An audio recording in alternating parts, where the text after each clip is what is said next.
বাংলাদেশ নিয়ে কি বলবেন? তৃণমূল সাংসদ তথা অভিনেতা দীপক অধিকারী ওরফে দেবকে এই প্রশ্ন করা হয় শুক্রবার, যখন তিনি তারাপীঠে তারা মায়ের পুজো দিতে আসেন। এই প্রশ্নের উত্তরে তিনি কি জানালেন তা অবশ্যই শুনব, তবে তার আগে দেবের তারা মায়ের মন্দিরে পুজো দেওয়ার কিছু মুহূর্ত দেখে নেওয়া যাক। হাত জোর করে বলুন, সর্বমঙ্গলা মঙ্গল্যে শিবে সর্বার্থ সাধিকে শরণ্যে ত্রম্বকে গৌরী নারায়ণী নমস্তুতে। শুক্রবার তিনি সকাল 8:30 নাগাদ মন্দিরে আসেন এবং তারা মায়ের পুজো দিয়ে মা তারার আশীর্বাদ নেন। তিনি মা তারার কাছেই সবাই যেন সুখ শান্তিতে থাকেন এমনটাই প্রার্থনা করেছেন বলে দাবি করেন। অন্যদিকে এদিন দেব ছাড়াও উপস্থিত ছিলেন সিনেমার অন্যান্য কলা কুশলীরা।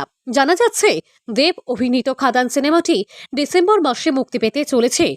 সেই সিনেমার সাফল্য কামনার জন্যই তিনি তারা মায়ের পুজো দিতে আসেন। দেবের এই নতুন সিনেমা নিয়ে সাধারণ দর্শকদের মধ্যে চরম উৎসাহ রয়েছে।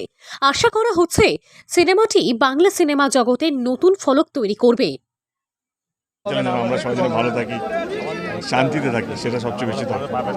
দাদা দেখে বাংলাদেশ নিয়ে কি বলবেন, যা পরিস্থিতি চলছে মন্দিরে এটা নিয়ে আমরা আলোচনা করতে আস্তে আস্তে আস্তে দেখুন দেখুন দেখুন দেখুন